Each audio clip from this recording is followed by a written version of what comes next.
Welcome everyone to Transfinite ordinals. These numbers here are transfinite ordinals. The numbers here, guys, are transfinite ordinals.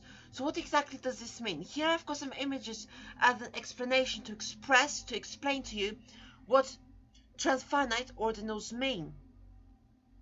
Okay, so here is an example of what these transfinite ordinals really mean. Okay, so here we have the symbols of the number 0, so 0 equals 0, then 1 equals 1, then all the digits, all the integers and rational numbers, all the whole numbers from 0 to infinity. That is ordinal numbers, because 1 comes before 2, so 1 comes after 0, 2 comes after 1, 3 comes after 2, 4 comes after 3, and you keep going and you get really, really massive numbers. They're still finite. So numbers like omega is actually a special number, an expression here. So I'm just using these images as a quick example. You don't have to look or study. You don't have to study these right now. I mean, a bit of time to actually. For me, if I look at these, I realize that I have to learn about them. I realize I have to learn about something right there. So yeah.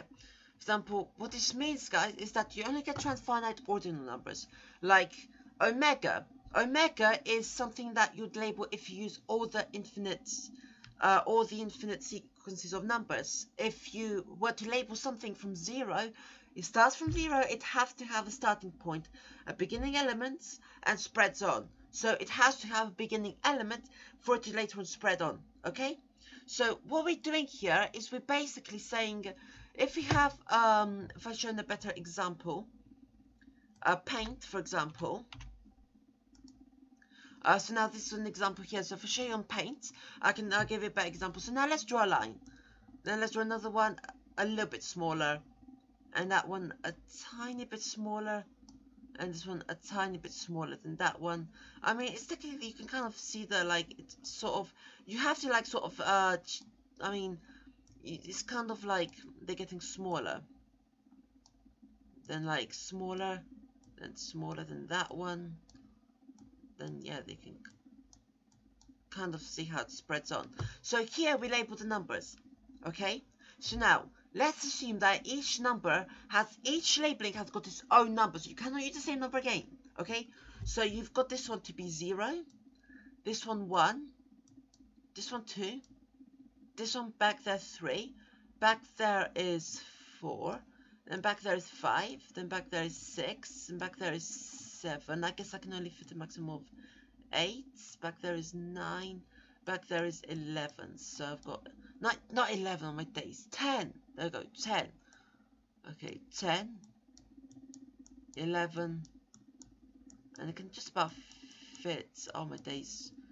12. No, I don't think that would be possible. Okay, I'm not going to leave that, but you know that that is 11. So all the integers, all the rationals numbers are already taken there. So if I drew another line here, so then if I labeled all these after, and I drew one here, what label does this get? -1? No, no -1, because we're starting from 0. We got a beginning element. Okay, -1. Is it 5? No, it can't be 5, because 5 is there. Is it 1,000 to the power of 1,000 times? No, because that will be there. You see, that will be there. Is it the ridiculously enormous tree 3 number? No, it's not, because that number will be in there.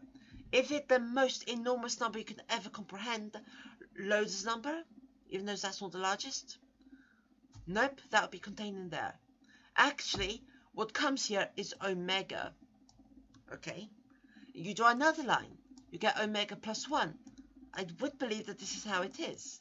Then you draw another line, you get omega plus 2.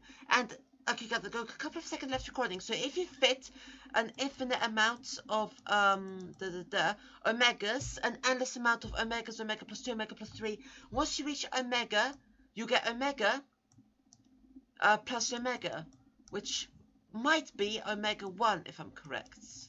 So that might be omega 1. Then omega 1 following by omegas 1, you get omega 1, omega 2. I believe